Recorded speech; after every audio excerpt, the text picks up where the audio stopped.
ज्ञानाञ्जनशलाकया सत्स्वरूपमिलितं येन तस्मै श्रीगुरुवे नमः।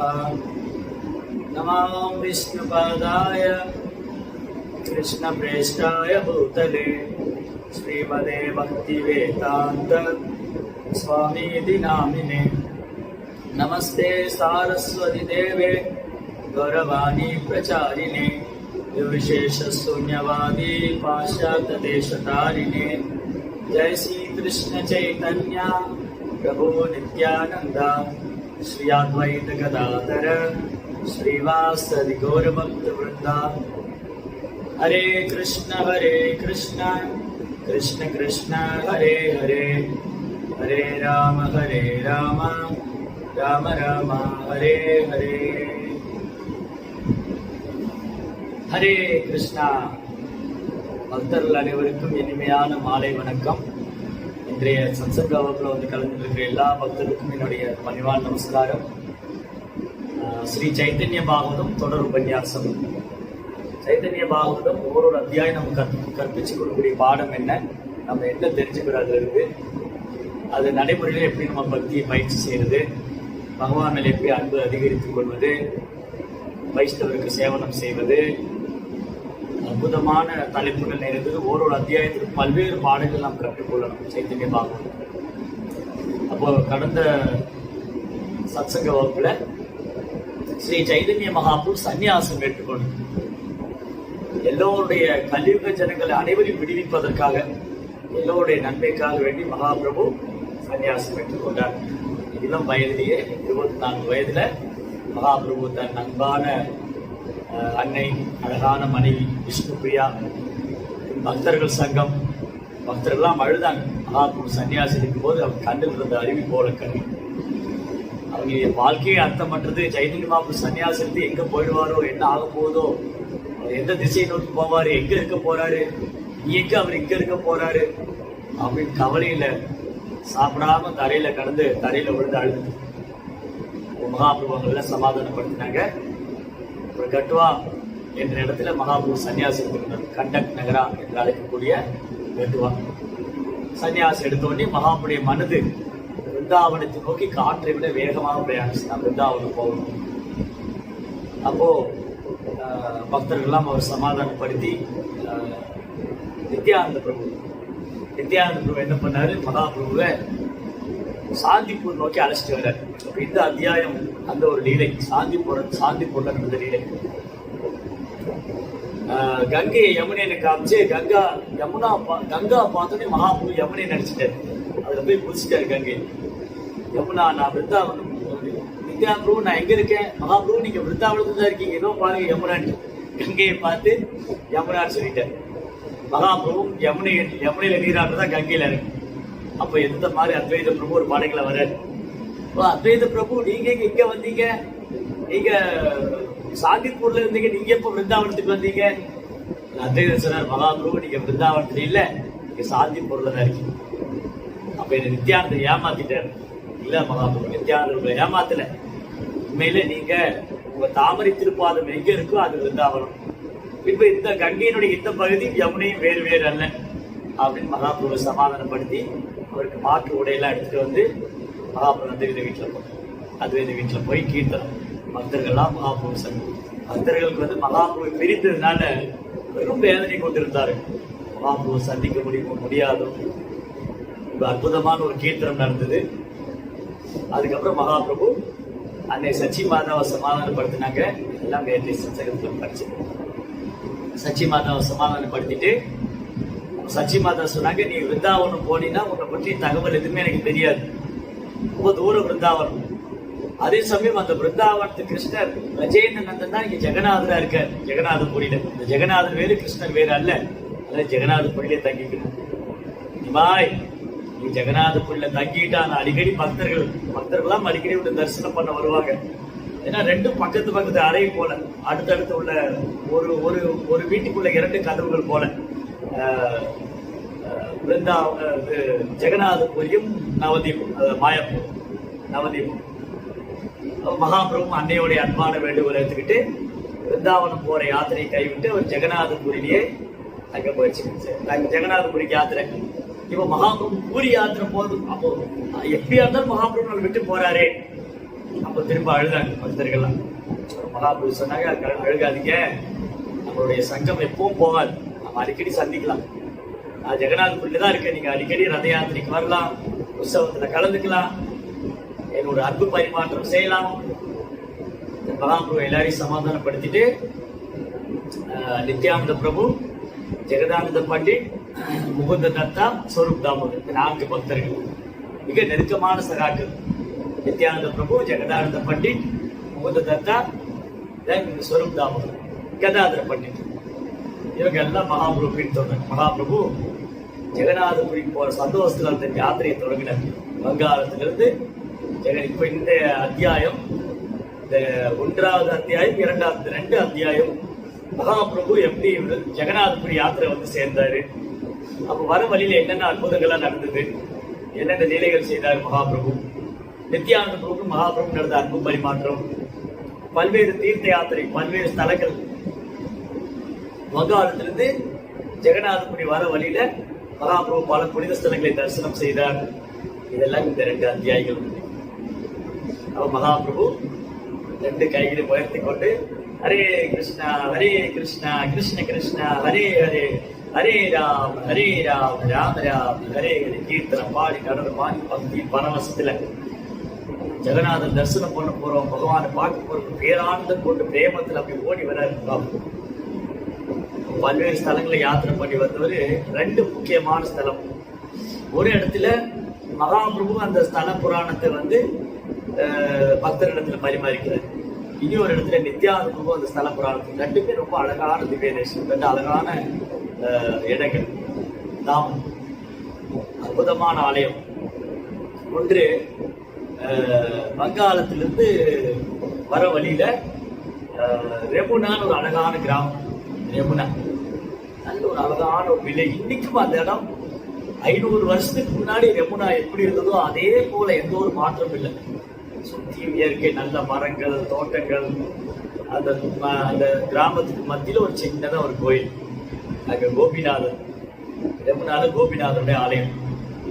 அந்த கோபிநாதருடைய ஆலயத்துல வந்து கோபிநாதரை தரிசனம் செஞ்சு மகாபிரபு தலைகால் குத்திட்டு நடந்த மாட்டார். கண்ணுல இருந்து அப்படியே அருவி போல கண்ணு. இங்க யாராவது அந்த கோயிலுக்கு போயிருந்தீங்கன்னா நீங்க சாட் பாக்ஸ்ல போடலாம். இந்த கோபிநாதருக்கு கீர்ச்சோர் கோபிநாதன் பேர், பாயசத்தை திருடி வைத்த கோபிநாதன். யாராவது அந்த கோயில் போயிருக்கீங்களா, பாயசம் சாப்பிட்டுருக்கீங்களா, யாராவது இருந்தீங்கன்னா நீங்க சாட் பாக்ஸ்ல போடலாம். அதை நினைத்த மாத்திரத்துல அது மறக்க முடியாத ஒரு ஸ்தலம். அப்படியேப்பட்ட அழகான ஒரு கோயில் கீர்ச்சோர் கோபிநாத். கோபிநாதன் தான் பேர் இருந்தது, அதுக்கப்புறம் கீர்ச்சோர் கோபிநாதன் பேர் வந்து பாயசத்தை திருடிய கோபிநாதன். பாருங்க, நம்மள பகவான் என்ன சொன்னாலும் பகவான் சிரிச்சுக்கிட்டே சந்தோஷமா ஏத்துக்கிறார். பாயசத்தை திருடினவரு, வெண்ணையை திருடினவரு, மண்ணை சாப்பிட்டாரு, இதெல்லாம் என்ன சொன்னாலும் கிருஷ்ணாவும் சிரிச்சுட்டே இருக்கு. Yes, ya, very good, I am Makhanchor. நான் பாயசத்தை திருடணும், ஆமா நான் மக்கச்சோர். அப்புறம் இவர் கீர்ச்சோர், ஆமா நான் கீர்ச்சோர், நான் பாயசத்தை திருடினேன், நான் வெண்ணையை திருடினேன், நான் மண்ணை சாப்பிட்டேன். தமிழ்நாட்டில் கூட திருநெல்வேலி ஒரு அழகான ஒரு திவ்ய தேசம். திருநெல்வேலி மாவட்டம் தாமிரபரணி ஆற்றங்கரையில ஸ்ரீவைகுண்டன் ஒரு திவ்ய தேசம். அங்குள்ள பெருமாளுக்கு கள்ளபிரான்னு பேர். கல்லன்னா திருடன் அர்த்தம். கல்லன் மலையாளத்துலயும் கல்லன் சொல்லுவாங்க, தமிழ்லயும் கல்லன் திருடன் சொல்லுவாங்க. கள்ளபிரான் என்னது? அதுக்கு சான்ஸ்கிரிட்ல அந்த கோயிலுக்கு சோரநாதன் பேர். சோர்நாத் அது சோரநாதன் அல்லது கள்ளபிரான். அங்க ஒரு திருடன் அந்த பகுதியில் வாழ்ந்து வந்தார். அந்த வனப்பகுதியில தாமிரபரணி ஆற்றுக்கரையில ஒரு திருடன் வாழ்ந்து வந்தார். அவர் என்ன பண்ணுவார், கொள்ளையடிக்கிறதுல ஒரு பகுதியை வந்து பகவானுடைய காணிக்கையா போடுவார். அவர் கொள்ளையடிச்சு வர்றதுல ஒரு போர்ஷனை பகவானுக்கு ஆஃபர் பண்ணுவார். அப்போ ஒரு நாள் இந்த திருடனுடைய ஆட்கள் என்ன பண்ணிட்டாங்க, இவருடைய சேவகர்கள் ராஜாவுடைய அரண்மனையில கொள்ளையடிக்க போனாங்க, மாட்டிக்கிட்டோன்னே சொன்னாங்க, நாங்கெல்லாம் வந்து காலன் நினைக்கிறவர் பேர், நான் வந்து நாங்க அவருடைய ஆட்கள். ஓ அப்படி அவன் எங்க இருக்கான், தலைமறைவாயிட்டான், அவன் பிடிச்சிட்டு வாங்க. ராஜாவுடைய அரண்மனையிலே திருடுறதுக்கு வந்துட்டீங்களா நீங்க, அப்ப அவரை கைது பண்ணணும், பிடிச்சிட்டு வாங்க. அப்ப அப்போ ஆட்கள்லாம் தேடி வந்து கடைசியில அவர் கைது பண்ணிட்டாங்க.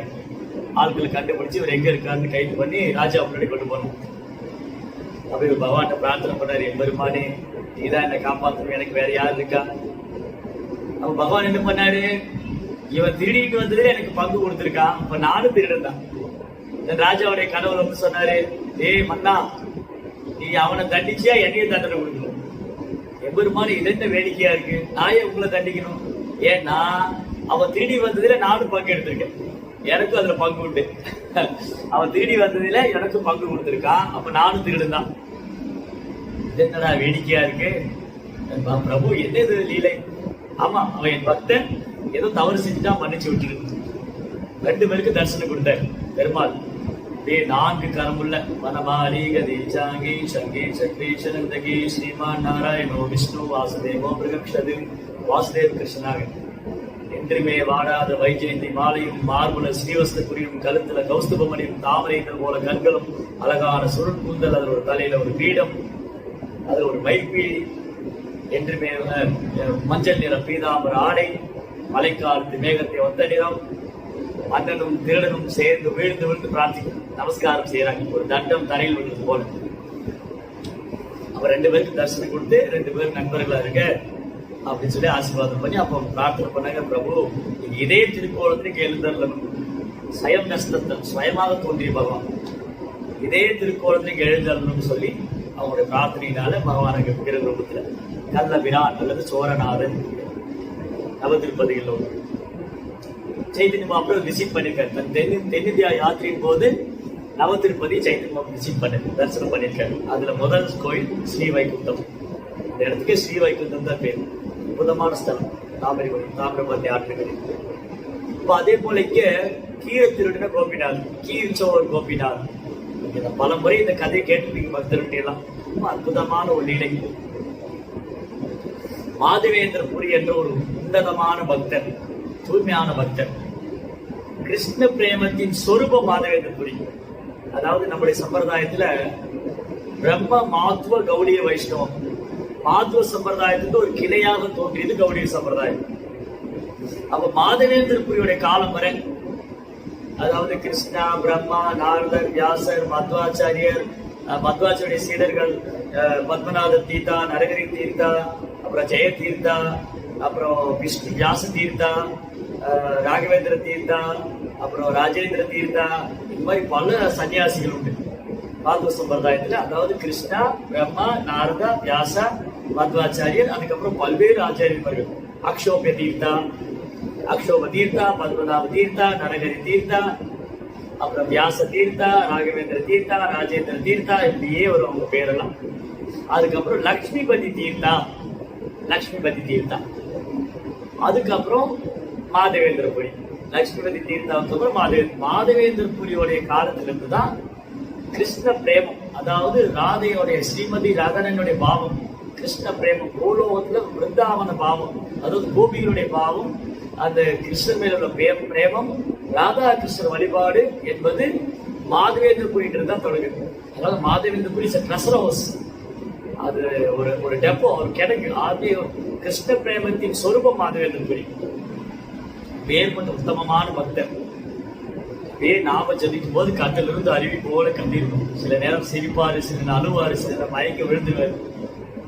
அப்படி ஒரு உன்னதமான அன்பு ராதாகிருஷ்ணர் மேல மாதவேந்திர புரியிடம் தான் தொடங்குது. மாதவேந்திர புரி பிருந்தாவன யாத்திரை வந்திருந்தாரு.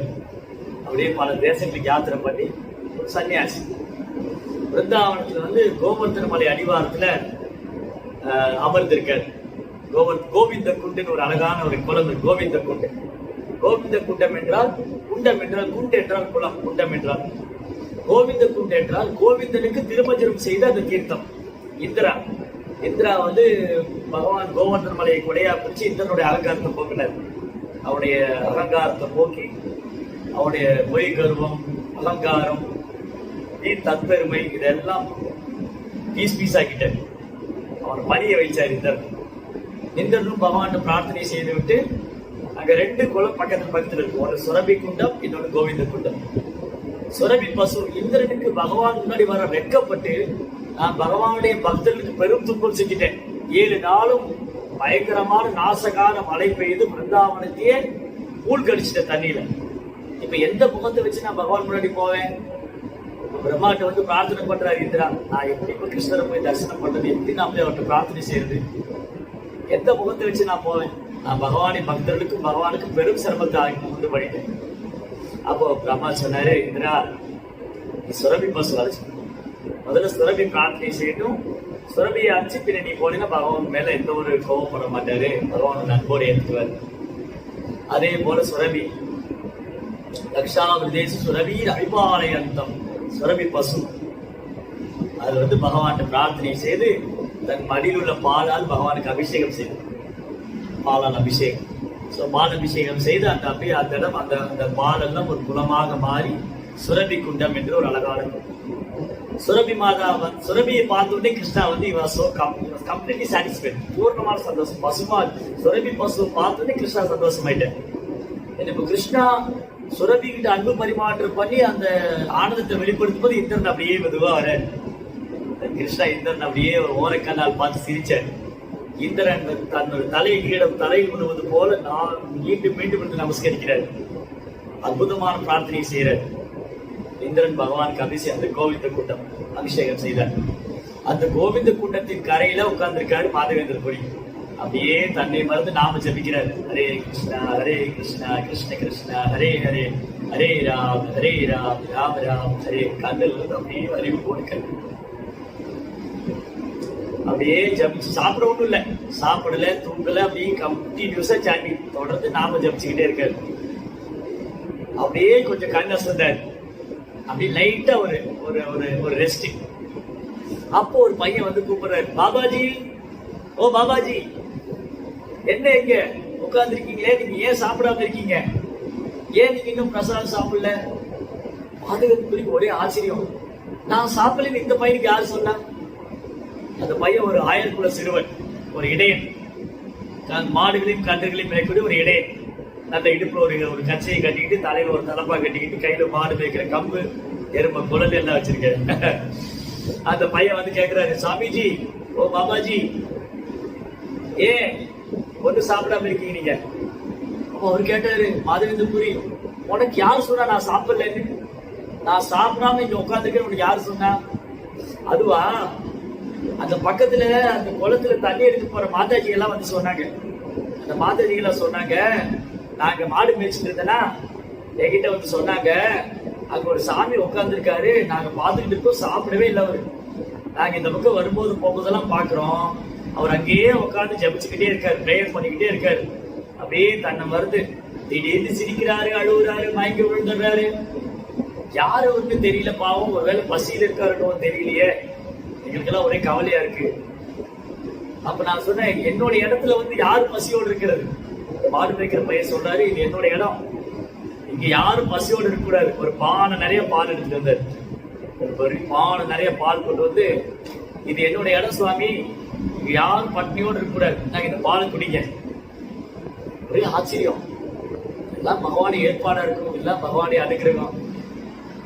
நான் பசியோடு இருக்கு, நான் வந்து சாப்பிடாம இருக்கேன்னு தெரிஞ்சு கொண்டு பகவான் இந்த சிறுவனை அனுப்பிச்சிட்டாரு, பாலகனை. பானையை வாங்கி வச்சுக்கிட்டாரு. அப்ப அந்த பையன் சொல்றாரு, எனக்கு ரொம்ப வேலை இருக்கு, இப்ப நீங்க பால் குடிச்சு வைங்க பானைய, நான் வந்து வாங்கிக்கிறேன், எனக்கு ரொம்ப வேலை இருக்கு, நான் போறேன். கண்டு குட்டியெல்லாம் அப்படி விட்டுட்டு வந்துட்டேன், அது மேய்ச்சி விட்டுருக்கு, எங்காவது ரொம்ப தூரம் போயிடும், அப்ப எல்லாம் கட்டி வச்சுட்டு வரேன், நீங்க என்ன பண்ணுங்க, குடிச்சிட்டு அந்த பானையை பத்திரமா வைக்க. அப்படியே அந்த பையன் ஓடிட்டான். மாதவேந்திரபுரி அந்த பால் எடுத்து பருகினாரு, உடம்பெல்லாம் மயிர் குத்தி குதிக்குது.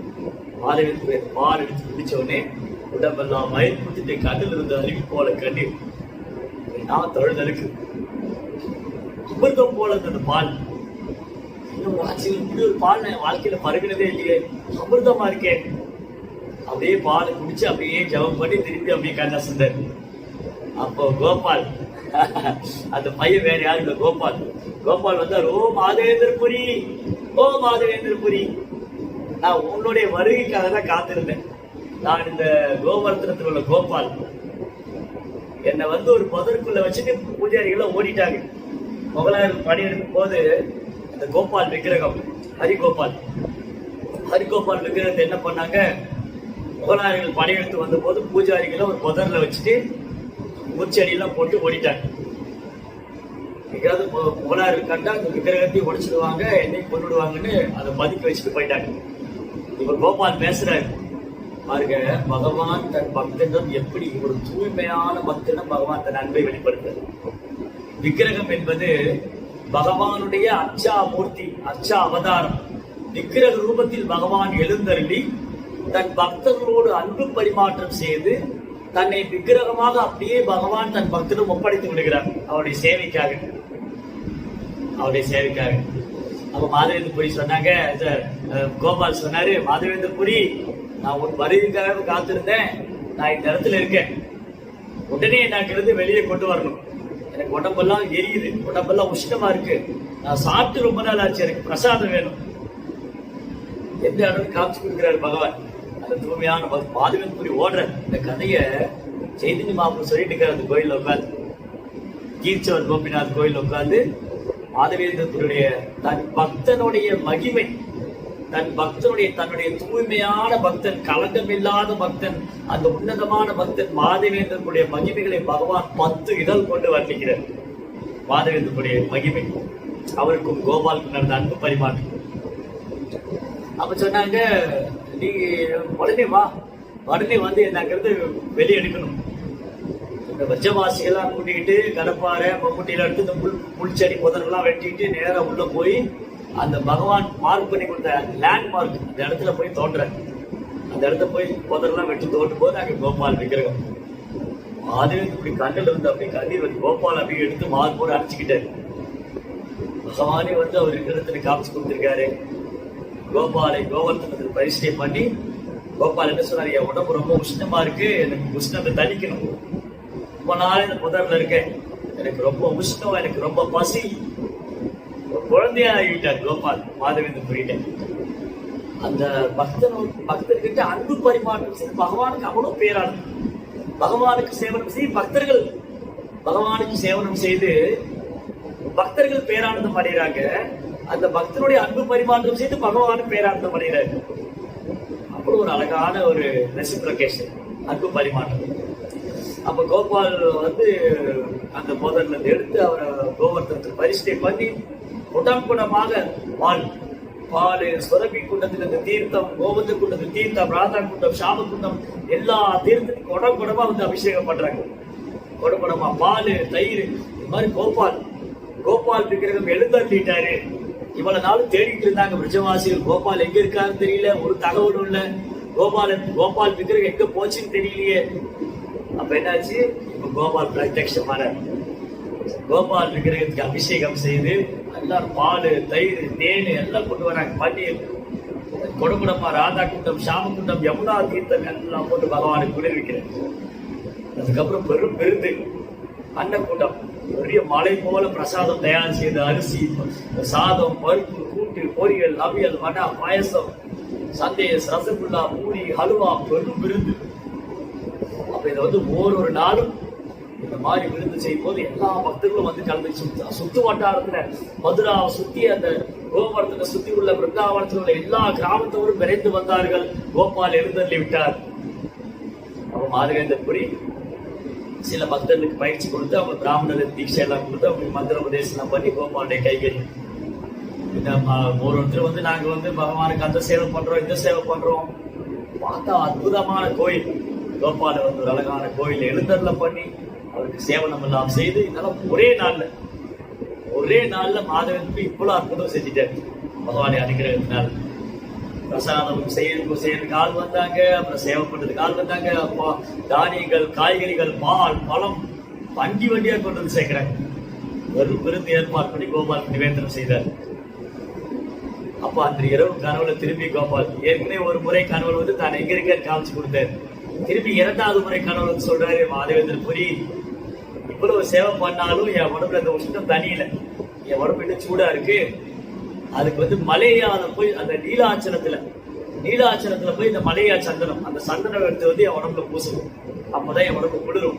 அது உன்னாலதான் முடியும், உன்னால மட்டும்தான் அது முடியும். தயவுசெய்து போய் நீலாச்சலத்துல போய் ஜெகநாதபுரியில போய் அந்த சந்தனம் எடுத்துட்டு வந்து எனக்கு மேல போடும்.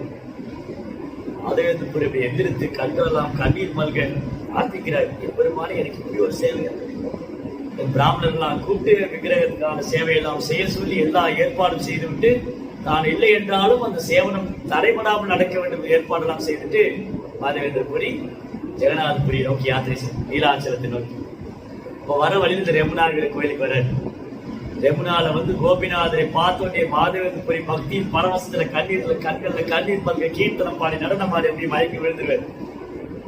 சிறிது நேரம் கழிச்சு நினைவுக்கு வந்தாரு. அப்ப கோபிநாதருடைய அழகு அப்படியே தரிசனம் பண்ணிட்டு இருக்கும் போது பூஜாரி ஆஃபரிங் நிவேதனம் பண்றதுக்காக பகவானுக்கு போகா கொடுக்கறதுக்காக பானைகள்லாம் எடுத்துட்டு ஒரு 12 பானை, ஒரு பெரிய இதுல 12 பானை எடுத்துட்டு வர. அப்ப மாதவேந்திரபுரி நினைச்சாரு, இங்க கோபாலுக்கு இங்க கோபிநாதனுக்கு என்ன நிவேதனம் பண்றாங்கன்னு தெரியலையே, இவங்க என்ன நிவேதனம் செய்யறாங்க தெரிஞ்சதுன்னா அதை நான் சாப்பிட்டு பார்த்தேன்னா அதே போல நான் என் கோபாலுக்கு செய்வேன். இவங்க இங்க கோபிநாதனுக்கு என்ன நிவேதனம் பண்றாங்களோ அந்த மகாபிரசாதம் எனக்கு கிடைச்சதுன்னா நான் போய் என்னுடைய கோபாலுக்கு நிவேதனம் பண்ணுவேன். சேட் பாக்ஸ்ல ஆன்சர் வரவே இல்லையா? யாருமே கோபிநாதர் கோயிலுக்கு போகலையா? யாரா இருக்கீங்களா? கோபிநாதர் ஆலயம் கீச்சோர் கோபிநாதர் கோயிலுக்கு போனோம். ஆன்சர் வந்திருக்கும்.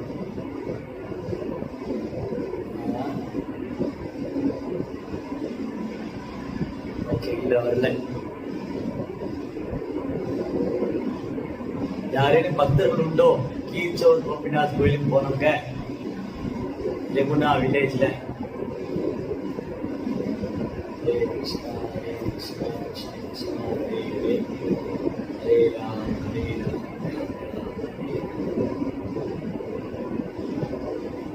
ஹரே ராதா கோபிநாத் ராதா கோபிநாத் ராதா ஜெய ராதா கோபிநாத் ராதா கோபிநாத் ராதா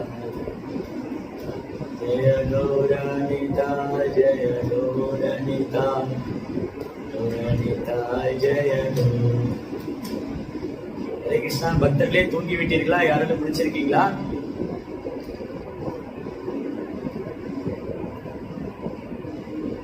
ஒருத்தருமே போகலையா?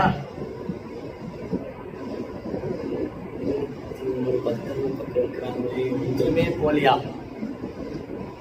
யாரேனும் ஒருவரே இருக்கீங்களா? சாரதி பிரபு போயிருக்கீங்களா? நல்ல பிளான் வந்துச்சு.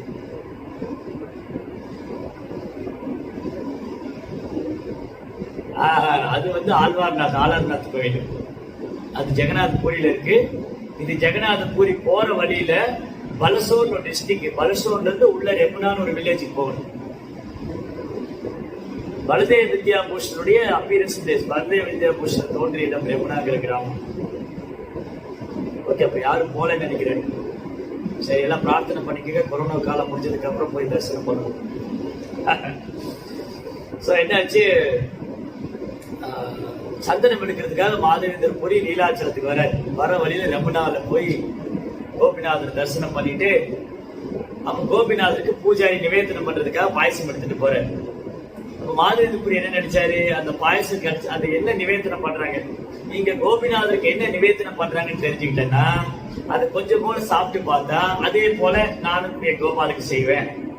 இது எப்போ நிவேதனம் பண்ண போகும்போது உடனே தன்னை கடிந்து கொண்டார். ஐயோ, நான் எவ்வளவு பெரிய குற்றம் செய்து விட்டேன், நான் வெறும் அபராதி. பகவானுக்கு நிவேதனம் செய்ய போகிற நேரத்தில் நான் சாப்பிட்டு சுவைத்து பார்க்க வேண்டும் நினைத்து விட்டேன். இது வெறும் குற்றம் அல்லவா, நான் இந்த சந்நிதியில் இருக்கவே தகுதியற்றவன் என்று தன்னை கடிந்து கொண்டு மன வேதனையோட கோயிலை விட்டு வெளியே போயிட்டார். கோயில் தெருவுல மார்க்கெட் பிளேஸ்ல கடை வீதியில போய் ஒரு உச்சத்தில உட்கார்ந்துட்டு தன்னை மேலும் மேலும் கடிந்து கொள்றார். எப்படி என் புத்தி இப்படி போச்சு, பகவானுக்கு நிவேதனம் செய்ய போகக்கூடிய நேரத்துல நான் போய் அதை சுவைத்து பார்க்கணும்னு நினைச்சிட்டேனே, எவ்வளவு பெரிய அபராதம், குற்றம் அது அப்படின்னு தன்னை மேலும் மேலும் கடிந்து கொள்றாரு. ஆனா உண்மையில அவர் தன்னுடைய புலன் திருப்திக்காக அதை நினைக்கல. எனக்கு பசியா இருக்கு, அந்த போகா எனக்கு கிடைச்சா நான் அனுபவிக்கலாம் அப்படின்னு நினைக்கல. அது பகவானுக்கு கொடுக்கணுமே. அப்போ இவங்க எப்படி பண்றாங்க, கோபிநாதருக்கு எந்த மாதிரி சேவனம் பண்றாங்கன்னு தெரிஞ்சா நானும் போய் என்னுடைய கோபாலுக்கு பண்ணுவேன். அந்த ஒரு பாவத்துல பகவானுடைய சேவைக்காக அதை நினைத்து கொண்டதே அவர் தனது கடிச்சுக்கிட்டாரு, தன்னை மனவேதனை பண்ணிக்கிட்டாரு. அப்ப பூஜாரி நிவேதனம் எல்லாம் பண்ணிட்டு பகவானுக்கு ஓய்வு கொடுத்துட்டு அவரும் தூங்க போயிட்டாரு. அவர் தூங்க போன உடனே அவர் கனவுல கோபிநாதர் வந்துட்டார். பூஜாரி எழுந்துரு, ஏன்னா மேக்ஸ்ல வீக்கா நீ கணக்குல மேக்ஸ்ல நீ ரொம்ப வீக் போல இருக்கே, எழுந்துரு. நீ எனக்கு எவ்வளவு பானை கொண்டு வந்து நிவேதனம் பண்ண? 12 பானை. நீ எவ்வளவு எடுத்துட்டு போன கவுண்ட் பண்ணியா? 11 தான் எடுத்துட்டு போனேன். ஒண்ணு நான் ஒளிச்சு வச்சிருக்கேன். ஒரு பானைய என் விக்கிரகத்துக்கு பின்னாடி என் அங்க வஸ்திரத்துல என்னுடைய சந்திரக்கு பின்னாடி ஒழிச்சு வச்சிருக்கேன், நீ பாக்கல. அது என் பக்தன் மாதவேந்திர புரிக்காக நான் எடுத்து வச்சிருக்கேன். எழுந்துரு, போய் அந்த பாயசத்தை எடுத்து அந்த பானையை எடுத்து கொண்டு போய் மாதவேந்திர புரி கொடுக்கணும். அதுதான் உன் சர்வீஸ், உனக்கு சர்வீஸ். பூஜாரி எழுந்து போய் சில வேளை பகவான் தூய்மையான பக்தருடைய கனவுல சில அற்புதங்கள் செய்வார். சிலப்ப ஆச்சாரியன்மார் கனவுல வருவாங்க. நல்ல சுத்த பக்தருடைய கனவுல ஆச்சாரியர் சில உபதேசம் பண்ணுவாங்க. அது தூய்மையான பக்தருடைய வாழ்க்கையில் நடக்கும். உன்னதமான பக்தருடைய வாழ்க்கையில பகவான் கனவுல வருவாரு, ஆச்சாரியர் கனவுல உபதேசம் பண்ணுவாங்க. பகவான் சில அறிவுரைகள், சில இன்ஸ்ட்ரக்ஷன் கொடுப்பாங்க. அதுதான் தூய்மையான பக்தருடைய வாழ்க்கையில் நடக்கூடிய. அப்ப என்ன நடந்துச்சு? இந்த பூஜாரி ஓடி போய் குளிச்சுட்டு போய் கோவிலை திறந்து பாக்குறாரு, பகவானுடைய அங்கவஸ்திரத்துல ஒரு பானையை ஒளிச்சு வச்சிருக்கேன். ஒரு ஸ்வீட் ரைஸ், ஒரு பாயசத்தை ஒரு பானை எடுத்து ஒளிச்சு வச்சிருக்கேன். உடனே என்ன நடந்துச்சு? கண்ணுல கண்ணீர் வந்தது பூஜாரி. ஏற்பட்ட பக்தரா அந்த மாதவேந்திர பூரிக்கு பிரசாதம் கொடுக்கணும்னு கோபால் ஒரு பானையை திருடி, கோபிநாதன் ஒரு பானையை திருடி வச்சிருக்காரு. இப்ப என்ன சொன்னாரு? இதை கொண்டு போய் கொடுக்கணும். நான் மாதவேந்திர பூரி எங்க தேடுவேன்? அப்படி கோயிலை விட்டு வெளியில அந்த பானையை தலையில வச்சுட்டு, ஓ மாதவேந்திர பூரி, மாதவேந்திர பூரி எங்க இருக்கீங்க? உங்களுக்காக கோபிநாதர் ஒரு பானையை திருடி வச்சுட்டாரு, பாயசம். இது உங்களுக்காக, எங்க இருக்கீங்க மாதவேந்திர பூரி? அப்படி தெருவெல்லாம் கூப்பிட்டுக்கிட்டே வராரு. மாதவேந்திர பூரி யாரு? மாதவேந்திர பூரி யாரு? அப்ப தூரத்துல ஒரு கடை வீதியில உட்கார்ந்து இருக்காரு. சூரியனை போல பிரகாசம், காவி நிற சன்னியாச ஆடை உடுத்தி, சூரியனை போல தேஜஸ், கண்கள் நாம் தாமரை இதழ் போல். அது தேஜஸ்வியான அந்த சாதுவை பார்த்தோன்னே பூஜாரி புரிஞ்சுக்கிட்டாரு, இவர் தான் அந்த மாதவேந்திர பூரியா இருக்கு. ஓடி வந்தார் பானையோட. நீங்க தான் மாதவேந்திர பூரியா? ஆமா, நான் தான் மாதவேந்திர பூரி. ஒரு நிமிஷம் இந்த பானையை பிடிக்க, பானையை கையில கொடுத்துட்டு சாஷ்டமா வந்து நமஸ்காரம் பண்ணார் பூஜாரி. எந்த மாதிரி பக்தர் நீங்க? இப்படி எளிமையா இங்க உட்கார்ந்து இருக்கீங்களே, உங்களுக்காக கோபிநாதனுக்கு ஒரு பெரிய லீலையே பண்ணிட்டாரு. நீங்க கோயிலுக்கு வந்துட்டு போனீங்கல்ல, பிரசாதம் சாப்பிடாம போயிட்டீங்க. கோபிநாதர் உங்களுக்கு ஒரு பாயசத்தை திருடி வச்சிட்டாரு. இதோ பாருங்க, என் கனவுல சொன்னாரு, அங்க மாதவேந்திர பூரி பக்தன் இருக்கா, இந்த பாயசத்தை கொண்டு அவனுக்கு கொடு. கேட்ட உடனே மாதவேந்திர பூரி கண்ணுல இருந்து அப்படியே அருவி மாறி கண்ணீர். எனக்காக பகவான் திருட்டு பட்டம் எடுத்துக்கிட்டாரு. ஆமா, இன்னையில இருந்து அவர் கீர்ச்சவர் கோபிநாதர் எல்லாம் கூப்பிடுவாங்க அவரை. ஏன்னா கீர் பாயசத்தை திருடிட்டாருல, அதுல கீர்ச்சவர் கோபிநாதர். அப்ப மாதவேந்திர பூரி அந்த பாயசத்தை பருகினாரு. அந்த பாயசத்தை பருகும் போது அப்படி கண்ணுல இருந்து அருவி போல கண்ணீர், உடம்பெல்லாம் மயிர் குத்திட்டு நாவெல்லாம் தழுதிருந்து, அந்த உடல்ல ஒரு பிரேமம், கிருஷ்ணன் மேல உள்ள அன்பு, ராதா கிருஷ்ணன் உள்ள அன்பு பிரேமத்தை அந்த அந்த உன்னதமான பரவச நிலையை உணர்ந்தார் மாதவேந்திர. பாயசத்தை பருகி அந்த பானையை உடைச்சு, அந்த மண்பானையை கொஞ்சம் பருகினார். பகவானுடைய இதழ் பட்டது. அந்த பானையும் ஒரு பிரசாதமா ஏற்றிக்கொண்டார். எனக்கும் கொஞ்சம் பீஸ் சாப்பிட்டார் அந்த பானை. அப்படி ஒரு அன்பு. இப்ப என்னாச்சு? அந்த விஷயம் காட்டு தீ மாதிரி பரவ ஆரம்பிச்சிருச்சு. கோபிநாதர் பாயசம், ஏப்பா கோபிநாதர் பாயசம் திருடிட்டாருப்பா, யாருக்கு வேண்டியப்பா? மாதவேந்திர புரிகிற பக்தர். யாருப்பா அந்த மாதவேந்திர புரி? அவரை பார்க்க போய் எல்லாம் கூட்டமா ஓடி வராங்க. ஆயிரக்கணக்கான ஜனங்கள் ஓடி வராங்க. மாதவேந்திர புரிகிற ஒரு பெரும் வைஷ்ணவர் பக்தர், ஆச்சாரியர். அவருக்காக கோபிநாதர் பாயசம் திருடிட்டாரப்பா, கோபிநாதர் பாயசம் திருடிட்டாரா? யாருக்கு வேண்டி? மாதவேந்திர புரி. அவர் யாரு? அவரை பார்க்கணும், அவர் ஆசீர்வாதம் பெறணும். எல்லாம் ஓடி வராங்க. மாதவேந்திர புகழ் அப்படி அந்த ரமுனா மனசு ஒரு புல்லா மரிசாலாம் பரவ ஆரம்பிச்சு. இதுக்கு மேல கொண்டு இங்க இருந்தா அப்படி விட்டப்பெல்லாம் அவருக்கு மாறி ஒரு இதாயிடுச்சு. அவருக்கு எல்லாம் என்ன குளோரிஃபைட் தான், என்ன புகழ்வாங்களே, அதுக்குள்ள இங்க இருந்து ஓடிடணும்.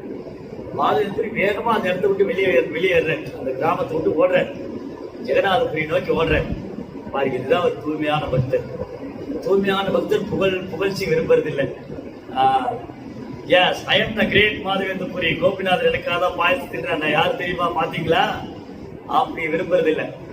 அவங்க என்ன தன்னை வந்து ரொம்ப கழிந்துச்சோ என்னுடைய இப்ப எல்லாம் என்ன வந்து புகழ்வாங்களே, மாதவேந்தபுரிக்காக கோபிநாதர் பாயசத்தை திண்டி வச்சுட்டாங்கன்னு சொல்லுவாங்களே அப்படின்னு வெக்கப்பட்டு அவர் ஓடிட்டார். அவரு ஜெகநாதபுரி வந்து சேர்றதுக்கு முன்னாடி அவருடைய புகழுக்கு வந்துருச்சு. இதுதான் பகவானுடைய அனுகிரகம். ஒரு தூய்மையான பக்தன் புகழ்ச்சி விரும்புறதில்லை, ஆனா அந்த பக்தருடைய புகழை பகவான் பார்க்கிறார். அவர் புகழ விரும்புறதில்லை, அவர் பகவானுடைய புகழைத்தான். ஒரு தூய்மையான பக்தர் பகவானின் புகழைத்தான் வந்து எல்லோருக்கும் விநியோகம் பண்றாரு.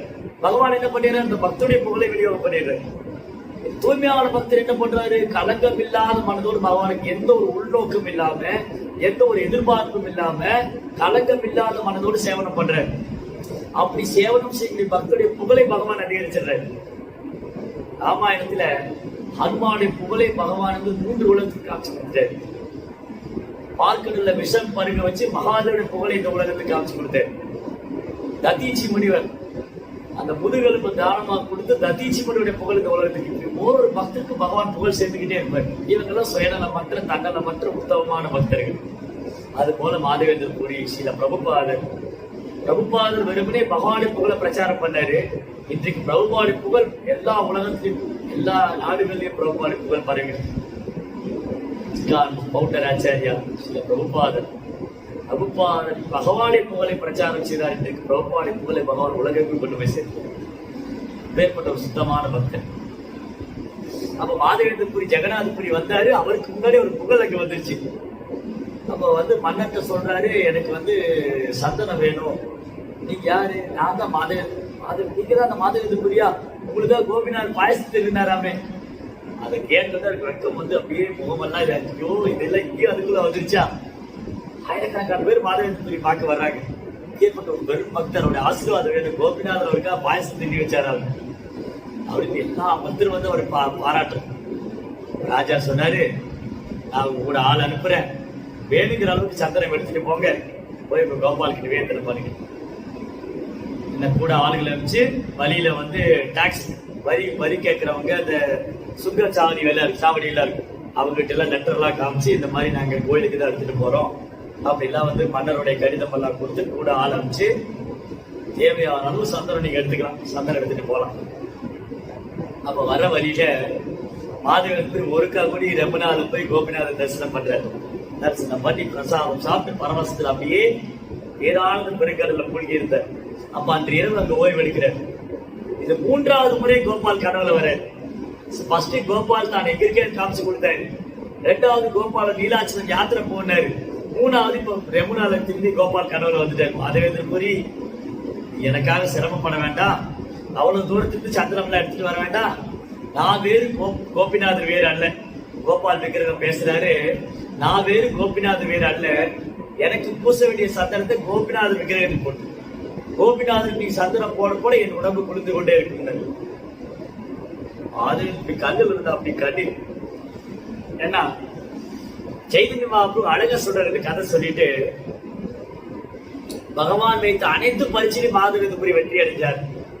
பகவான் அவருக்கு சேவைகள் வந்து எப்படி எவ்வளவு தூரம் நடந்து போகணும், பிருந்தாவனத்திலிருந்து ஜெகநாதபுரி வரைக்கும் நடந்து வரணும், அதெல்லாம் சிரமம் பார்க்காம பகவான் சேவைக்காக ஒரு பக்தன் பகவானுடைய சேவைக்காக எப்பேற்பட்ட அசௌகரியத்தையும் ஏற்றுக்க தயாரா இருக்கு. அப்ப மாதவேந்தபுரியுடைய வைராக்கியம், அவருடைய சேவை மனப்பான்மை, அவருடைய பக்தி, எளிமை, பணிவை கண்டு பகவான் இனி கொண்டு அந்த பக்தரை சிரமப்படுத்த வேண்டாம், மாதவேந்தபுரி நீ அவ்வளவு தூரம் எல்லாம் தூக்கிட்டு வர வேண்டாம், நீ கோபிநாதருக்கு போட்டு தண்ணி. மாதவேந்தபுரி வந்து பூஜாரிகளை வர வச்சு சந்தன தயாரித்து கோபிநாதருடைய திருமேனிக்கு பூச, கோபிநாதருடைய திருமேனிக்கு பூச கோபாலுடைய சரீரம் புரிந்து கொண்டே இருக்கு. ஏராளம். அப்ப இந்த கதையை சொல்லிட்டு மாதவேந்தபுரியுடைய மகிமையை வந்து சைதன்ய மகாபிரபு புகழ்ந்து பாடுற. அதுக்கப்புறம் நிவேதனம் பண்ணி பாயசம் வந்து 12 பானையில நிவேதனம் பண்ணிட்டு பாயசம் கொடுத்து மகாபிரபு தன் சகாக்களுக்கு எல்லாம் கொடுத்துட்டு அவர் வந்து பாயசத்தை பருகினார். அந்த பாயசத்தை பருகும் போது மகாபிரபு பேரானந்தத்துல மூழ்கினார். அமிர்த கேலியின் பேர் அந்த பாயசம் ரொம்ப சுமையா இருக்கு. சிலப்போ ஸ்வீட் ரைஸ் இருக்கு இல்லையா, அந்த இனிப்பு பாயசம் வந்து ஒரு அரை கிளாஸ் ஒரு கிளாஸ் மேல சாப்பிட முடியாது, திகட்டிடும்.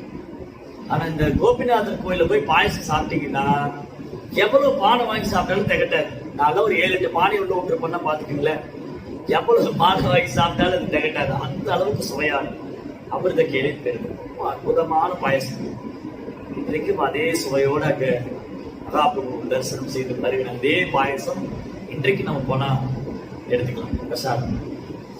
ஸோ இப்படி கோபிநாதனுடைய மகிமையை வந்து அழகா இது பண்ணிட்டு மகாபிரபு புகழ்ந்து பாடிட்டு அங்க பிரசாத நிவேதனம் நடந்தது. பின்பு பகவான் கோபிநாதன் முன்பாடி சைத்தன்ய மகாபிரபு தலைகால் குத்திட்டு நடந்த மாட்டார். பக்தர்கள்லாம் பேரான் பெருங்கடல்ல மூழ்கினார். அப்புறம் மகாபிரபு தன் யாத்திரையை தொடர்ந்தார். கோபிநாதன் சேவனை பண்ணிட்டு அங்க திரும்ப தன் யாத்திரையை தொடர்ந்தார். அதுக்கப்புறம் சாட்சி கோபால்னு ஒரு அழகான கஷேத்திரம். இந்த கதையை நீங்க பல தடவை பல பக்தர்கள் கேட்டிருக்கீங்க. சாட்சி கோபால், சாட்சி சொன்ன கோபால் யாருக்காக சாட்சி சொன்னார்? 2 பிராமணர்கள் வித்யாநகரத்திலிருந்து 2 பிராமணர் விருந்தாவன யாத்திரை போனாங்க. இந்த கோயில் வந்த உடனே இந்த கதையை நித்யானந்த பிரபு சொன்னார் பக்தர்களுக்கு. சைதன்ய மகாபிரபு எல்லாம் உட்கார்ந்து இருக்காங்க. சைதன்ய மகாபிரபு, ஜெகதானந்த பண்டிதர், கதாந்தர் பண்டிட், அப்புறம் முகுந்த தத்தா இவருக்கு முன்னாடி. ஏன்னா நித்யானந்தருக்கு முன்பே இந்த இடத்துக்கு ஒரு தீர்த்த யாத்திரை வந்திருக்கு. அவருடைய தீர்த்த யாத்திரையின் போது சிறு வயதுல பாலகனா இருந்த போது ஒரு சன்னியாசியோடு அப்படி யாத்திரை போனார். ஒரு 10-12 வயசு இருக்கு. அப்போ நித்யானந்தரும் இந்த சாட்சி கோபால் கஷேத்திரத்துக்கு வந்திருக்காரு. அப்ப நித்யானந்தரும் அந்த கஷேத்திரத்தோடைய மகிமையை சொல்றாரு. சாட்சி கோபாலுடைய எப்படி கோபாலுக்கு எழுந்தருளினார். சாட்சி கோபால் எப்படி விருந்தாவனத்துல கோபால் எப்படி இந்த விஜயநகரத்துக்கு வந்தாரு, அதுக்கப்புறம் எப்படி இங்க ஒரிசாக்கு வந்தாரு, இதோடைய மகிமையை வந்து ரொம்ப அழகா வர்ணிக்கிறார் நித்யானந்தரும். ஒரு முறை 2 பிராமணர்கள் யாத்திரை போனாங்க. ஒருத்தர் வயதான பிராமணர், இன்னொருத்தர் வந்து இளம் பிராமணர், சின்ன பையன். இந்த இளம் வாலிபர் இந்த பிராமணர் வயதான பிராமணருக்கு சேவை பண்ணார். அவருக்கு பெட்டி பறிக்கலாம் தூக்கிக்கிட்டு அவருக்கு பிரசாதம் கொடுத்து அவருக்கு சேவனம் பண்ணி ரொம்ப அன்பா கவனிச்சுக்கிட்டார். பிருந்தாவனத்துல யமுனா நதிக்கரை, கோவர்த்தன மலை, ஹரிகோபால் கஷேத்திரம் எல்லாம் தரிசனம் பண்ணி பேராண்டு பெருக்கிறதுல மூழ்கினாங்க. அப்போ அந்த யாத்திரையில அவருக்கு சிரமமே தெரியாதது போல அவர் சேவனம் பண்ணாரு இந்த இளம் பிராமணர். அப்போ இந்த பெரிய இந்த வயதுல முதிர்ந்த பிராமணர் அவர் பாக்குறாரு, இந்த இளம் வாலிபர், இந்த பிராமணர், இவருக்கு நான் என்ன கைமாறு செய்ய போறேன்? இவர் வந்து எந்த ஒரு சிரமம் பார்க்காம, எந்த ஒரு முகசுளிப்பும் இல்லாம, எந்த ஒரு வருத்தமும் இல்லாம, எந்த ஒரு இதுவும் இல்லாம, எனக்கு எந்த ஒரு எதிர்பார்ப்பும் இல்லாம ரொம்ப அன்போடு சேவை பண்றாரு. அப்ப இவருக்கு நான் ஏதாவது செய்யணும், இவருக்கு நான் வந்து ஏதாவது கைமாறு பண்ணணும் அப்படின்னு சொல்லிட்டு அவர் என்ன சொல்றாரு, இந்த இளம் வாலிபரை கூப்பிட்டு, நம்ம யாத்திரை முடிச்சு போன உடனே நீங்க எனக்கு இவ்வளவு சேவை பண்றீங்க, எனக்கு வந்து தண்ணி பிரசாதம் ஏற்படுத்தி கொடுத்து, தண்ணி எல்லாம் கொண்டு வந்து கொடுத்து, எனக்கு எல்லா சேவையும் பண்றீங்க, பெட்டி படிக்கலாம் தூக்கிட்டு வந்து ரொம்ப பொறுமையா நீங்க சேவை பண்றீங்க, இதுக்கு நான் ஏதாவது கைமாறு பண்ணணும். அப்ப அந்த இளம் பிராமணர் சொல்றாரு, இல்ல பிரபு, நான் எதிர்பார்த்து செய்யல, என்னுடைய கடமை. ஒரு பெரியவங்களுக்கு, வயசானவங்க, பக்தருக்கு சேவை பண்ண நான் செய்து பாக்கணும். இல்ல நீங்க உங்க பணிவுனால சொல்றீங்க, நீங்க என்ன சொன்னாலும் சரி உங்களுக்கு நான் ஏதாவது சேவை பண்ணணும். அப்ப நான் முடிவு பண்ணிட்டேன், என்னுடைய பெண்ணை நான் உங்களுக்கு கல்யாணம் பண்ணி கொடுப்பேன். நம்ம ஊருக்கு திரும்ப போனோடனே என் பெண்ணை நான் உங்களுக்கு கல்யாணம் பண்ணி தரேன். அப்ப அவர் சொன்னாரு, என்ன இப்படி ஒரு பெரிய முடிவு எடுத்துட்டீங்க, இது நீங்க வீட்டுல எல்லாம் கேட்க வேண்டாமா? ஆக்சுவலி எனக்கு எந்த ஒரு எதிர்பார்ப்பும் இல்லை, ஆனா நீங்க இப்படி ஒரு முடிவு எடுக்கிறீங்களே, உங்க மனைவிட்ட, மகன்கள்கிட்ட, உங்க மகள்கிட்ட எல்லாம் கேட்க வேண்டாமா? நீங்க மாதிரி முடிவு எடுத்துட்டீங்க. இல்ல நான் முடிவு எடுத்ததுதான். இல்ல அதுக்கு அவங்க ஒத்துக்கணுமே, அவங்க ஒத்துக்கிறாங்க ஒத்துக்கலையே, அவங்க ஒத்துக்க வைக்க வேண்டியது என்னுடைய வேலை. நான் என் பெண்ணை உனக்கு கல்யாணம் பண்ணி தர போறேன். இல்ல நல்லா யோசிச்சு முடிவு பண்ணுங்க, அவசரப்பட்டு முடிவு எடுக்க வேண்டாம். நான் எந்த எதிர்பார்ப்பும் செய்து, நான் எந்த உள்நோக்கத்தையும் உங்களுக்கு சேவை பண்ணல, எனக்கு எந்த எதிர்பார்ப்பும் கிடையாது. ஆனா நீங்க தாபத்துல இருக்கீங்க, ஒரு முடிவு எடுக்கும் போது நல்லா யோசிச்சு முடிவெடுங்க. இல்ல நான் தெளிவா தான் இருக்கேன், நான் வந்து என் மகளை உனக்கு பணம் முடிச்சு கொடுக்கணும். சரி, அப்ப இதுக்கு சாட்சி உண்டா? நாளைக்கு நீங்க அங்க போயிட்டு என்னுடைய மனைவி ஒத்துக்க மாட்டேன்னு சொல்லிட்டா, என் மகன் ஒத்துக்க மாட்டேன்ட்டா அப்படின்லாம் சொல்லக்கூடாது. இல்ல நான் இந்த கோபாலுடைய சந்நிதியில சொல்றேன், என் மகளை நான் உங்களுக்கு தான் மனம் முடிச்சு தருவேன். அப்ப இந்த பிராமணர் சொல்றாரு கோபாலை பத்தி, கோபால் நீங்க தான் சாட்சி, உங்க சந்நிதியில உங்க முன்னாடி இந்த பிராமணர் வாக்கு கொடுத்திருக்காரு, அவர் மகளை எனக்கு கல்யாணம் பண்ணி தரு. ஆக்சுவலி நான் ஒண்ணு கேட்கல, அவர் அதான் சொல்லியிருக்காரு. சரி, 2 பேரும் பேசிக்கிட்டாங்க. கோபாலுடைய சந்நிதியில வச்சு, கோபால சாட்சியா வச்சு இந்த வயது முதிர்ந்த பிராமணர் இந்த இளம் பிராமணருக்கு தன் மகளை கல்யாணம் பண்ணி தரேன்னு சொல்லிட்டு யாத்திரை எல்லாம் முடிச்சு திரும்ப வந்தாங்க. இந்த பிராமணர் அவங்க வீட்டுக்கு போயிட்டாரு, அந்த பிராமணர் அவங்க வீட்டுக்கு. அப்ப கொஞ்ச நாள் போச்சு, அப்படியே மெதுவா செய்தி எடுத்து வைக்கிறார். கொஞ்ச நாள் போனோடனே மெதுவா அந்த செய்திய தன் மனைவிகிட்டையும் மகன்கிட்டையும் சொல்றாரு. இந்த மாதிரி யாத்திரையில அந்த பிராமணருக்கு நல்லா சேவை பண்ணாரு, நான் அவருக்கு வாக்கு கொடுத்தேன், கோபாலுடைய சந்நிதியில என் மகளை அவருக்கு மனம் முடிச்சு வைக்கிறேன். கேட்ட உடனே அவங்க குடும்பத்தார், பொண்டாட்டி, பிள்ளைங்க எல்லாருக்கும் பயங்கரமா இருக்கும், பெரும் சண்டை ஆயிடுச்சு. அது எப்படி நீங்க முடிவெடுக்கலாம்? யாரு கேட்டு முடிவெடுத்தீங்க? அது எப்படி அந்த பிராமணருக்கு, ஒரு ஏழை பிராமணன், அந்த ஏழை பிராமணனுக்கு என்னுடைய தங்கையை கல்யாணம் பண்ணி கொடுக்கறதா? இது ஒத்துக்க மாட்டேன் அப்படின்னு பெரும் தகராறு. இந்த பிராமணர் பயந்தது போலே ஆயிடுச்சு. எங்க அவங்க ஒத்துக்க மாட்டாங்களோ அதே போலாச்சு. அது எங்களை மீறி அந்த பையன் சொல்றான், அந்த பிராமணருடைய பையன், எங்களை மீறி என் தங்கைய அந்த பையனுக்கு கல்யாணம் பண்ணி கொடுத்தீங்கன்னா நான் தற்கொலை பண்ணிக்குவாங்க, குடும்பத்தோட தற்கொலை பண்ணிக்கும் அப்படின்னு பயப்படுத்திட்டேன். இவருக்கு என்னடா பண்றது? இவங்க வேற இப்படி சொல்லிட்டாங்களே. அந்த பிராமணர் வேற வந்து பொண்ணு கேட்டா நான் என்ன செய்வேன்? கோபாலா, நான் உங்க சன்னிதிலாம் வாக்கு கொடுத்தேன், எனக்கு இப்படி ஒரு சூழ்நிலை ஆயிடுச்சு, நான் என்ன பண்ண போறேன்? எனக்கு உங்களுடைய திருவடியை பற்றி கொடுத்தவரை எனக்கு வேற வழியே இல்லை அப்படின்னு பகவானை மனசு நினைச்சுக்கிட்டு எப்படியாவது என்னை காப்பாத்துங்க, இந்த மாதிரி ஒரு இக்கட்டான சூழ்நிலை. அந்த பிராமணருக்கும் வாக்கு கொடுத்துட்டேன், இப்ப அவர் வந்து கேட்டா நான் என்ன பதில் சொல்லுவேன்? இவங்க வேற தற்கொலை பண்ணிக்க பயன்படுத்துறாங்க, நான் என்ன செய்யறது? அப்படின்னு மூத்த பையன் சொல்றான், நீ ஒன்றும் பேசாத, அவன் வந்தா பேசாம இருக்க, நாங்க பாத்துக்கிறோம். அவன் வந்தா நீங்க பேசாம இருக்க, நாங்க பாத்துக்கிறோம். அதே மாதிரி நினைச்சு அந்த பையன் வந்தான். ஒரு நாள் வராரு, வந்து வீட்டுக்கு வந்து, ஐயா நல்லா இருக்கீங்களா? ஞாபகம் இருக்கா நீங்க சொன்னீங்களே இந்த மாதிரி உங்க பொண்ணு எனக்கு கல்யாணம் பண்ணி கொடுக்குறேன். அப்ப அந்த பையன் என்ன பண்ண, அவங்க வீட்டுக்குள்ள இருக்க ஒரு பெரிய தடி எடுத்துட்டு வரான். யாருடா பொண்ணு கேட்டு வர்றது, யாருடைய பொண்ணுடா அவனுக்கு வேணும், ஒரு பெரிய தடி எடுத்து அந்த பையன் அடிக்க வரான், ஓடுறான். இந்த பிராமணர் ஒண்ணுமே பேச முடியாம நிக்கிறார். ஏண்டா, எங்க அப்பாவை யாத்திரை கூட்டிட்டு போய் அவரை வசியம் பண்ணி அவரை வந்து நிதான புத்தி இல்லாம இருக்கும்போது அவரை ஏமாத்தி இந்த மாதிரிலாம் நீ பேசி எங்க சொத்தை அனுபவிக்கலான்னு பாக்குறியா? நீங்க சொத்தை அபகரிச்சுக்கலாம், உனக்கு வந்து எங்களுடைய சகவாசி, எங்களுடைய சபதம் கேட்குதா உனக்கு அப்படின்னு பெரிய தடி எடுத்து அடிக்க விட்டு இந்த பிராமணர் கண்ணில் கண்ணீர் பல்ல ஒன்றும் பேச அறியாது பகவானை தியானித்து விட்டு அமைதியா இருக்கு.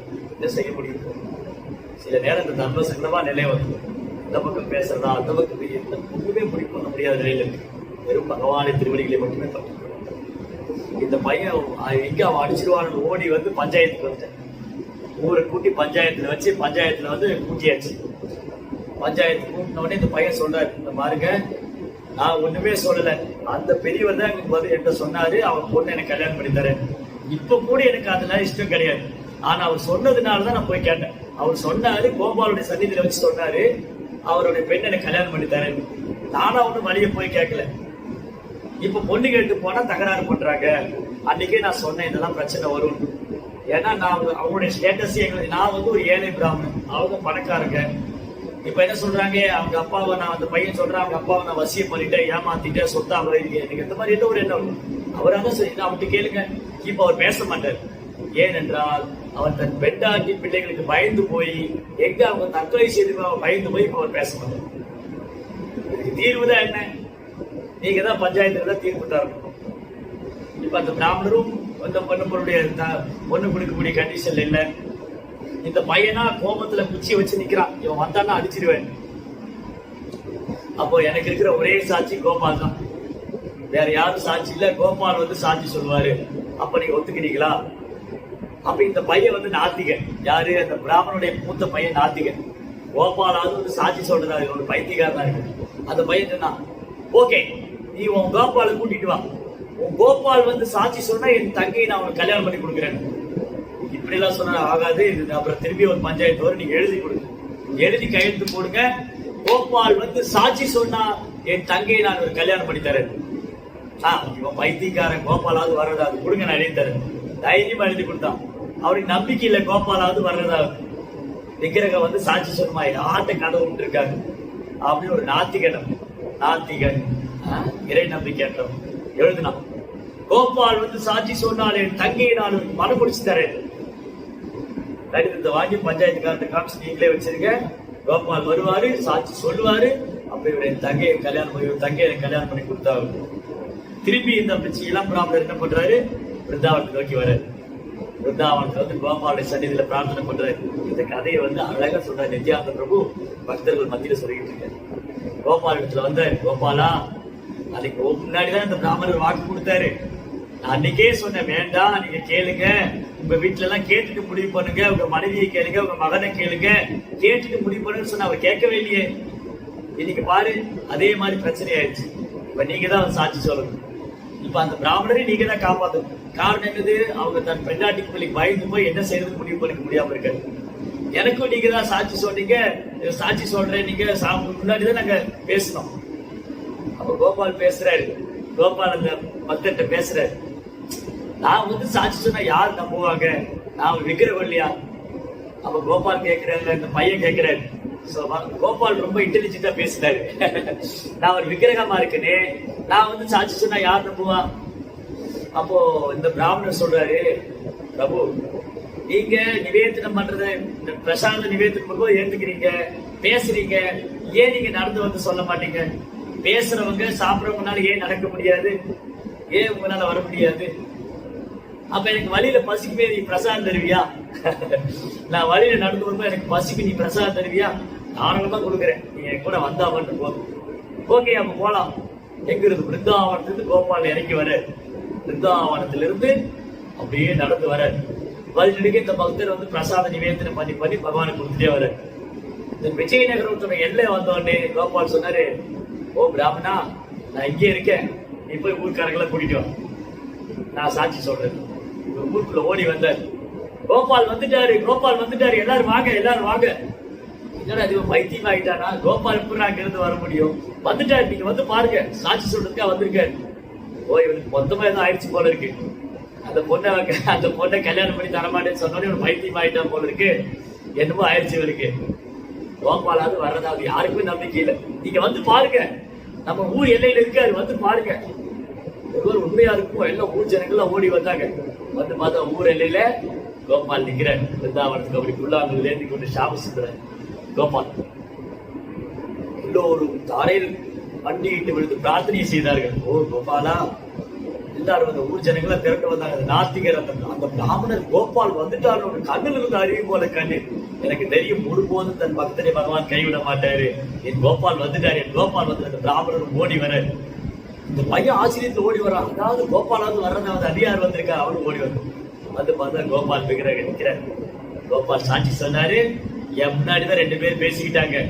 இந்த பிராமணர் அந்த பிராமணர் வாக்கு கொடுத்தாரு, அவர் பெண்ணை கல்யாணம் பண்ணி தரேன். இப்ப என்ன பிரச்சனையே கல்யாணம் பண்ணி கொடுக்க சொல்லுங்க. கோபால், நான் தான் சாட்சி. இருக்கு. கோபாலே வந்து சாட்சி சொன்னதால இந்த கோயிலுக்கு சாட்சி கோபால் கஷேத்திரம். அழகான விக்கிரகம் சாட்சி கோபால். தாமரை இது போல கண்ணு, மஞ்சள் நிறம், பீதாம்பரம் ஆடை உடுத்திய அழகான ஒரு விக்கிரகம். கோபாலே சாட்சி சொன்னாரு. அப்ப விஜயநகரத்துல சாட்சி கோபாலா பகவான் இருந்தது. அதுக்கப்புறம் என்ன நடந்தது? இந்த விஜயநகரத்து ராஜா தன் மகளை ஒரிசாவுடைய ராஜாவுக்கு கல்யாணம் பண்ணி கொடுத்தார், ராஜகுமார். இந்த விஜயநகரத்து ராஜகுமாரி ஒரிசாவுடைய ராஜாவுக்கு ராஜகுமாரி கல்யாணம் பண்ணி கொடுக்கும். சீதனமாக அவங்க கேட்டது சாட்சி கோபால் விக்கிரகம் வேணும். சாட்சி கோபால் அந்த பொண்ணு, அந்த ராஜகுமாரிக்கு அந்த விக்கிரகத்து மேல அவ்வளவு அன்பு. நான் கல்யாண வீட்டுக்கு போகும்போது எனக்கு சீதனமா இந்த விக்கிரகத்தை என் கூட அனுப்பணும், பகவானை நான் அழைச்சிட்டு போவேன். சரி, ஓகே, ராஜாவும் அனுப்பிச்சு வச்சாரு. இப்படி ஒரிசால வங்காளத்திலிருந்து புவனேஸ்வர் வர வழியில சாட்சி கோபால், இந்த ஸ்டேஷனுக்கு சாட்சி கோபால் சேர்ந்து தான். சாட்சி கோபால் அழகான விக்கிரகம். ஒரு முறை அந்த ராணியார் கூட என்ன பண்ணாங்க, ஒரு அழகான வைர மூக்குத்தி போட்டிருப்பாங்க. அது வந்து கிருஷ்ணருக்கு போடணும்னு அவங்களுக்கு ரொம்ப ஆசை. அந்த மூக்குத்தியை கிருஷ்ணருக்கு போட்டு அழகு பார்க்கணும். ஆனா பூஜாரி ஒத்துக்க மாட்டேன்ட்டாரு. நீங்க பயன்படுத்தின ஆபரணத்தை நான் பெருமாளுக்கு போட மாட்டேன். அப்ப ராணியாருக்கு ஒரே கவலை, பெருமாளுக்கு இந்த மூக்குத்தி போட்டு பார்த்தா அழகா இருக்குமே, அது நிறைவேறாம போயிடுச்சே.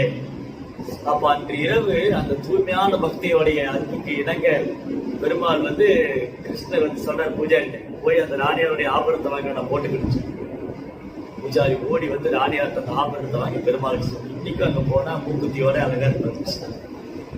மாதிரி ரொம்ப அன்பு பரிமாற்றம். நித்யானந்தம் அந்த கதையை சொல்லி பக்தர்களாம் பேரானந்தத்துல போட்டு அங்க கீர்த்தனம் செய்து நடனம் பாடி பாடி ஆடி அப்படியே தன் யாத்திரையை தொடர்ந்தாங்க.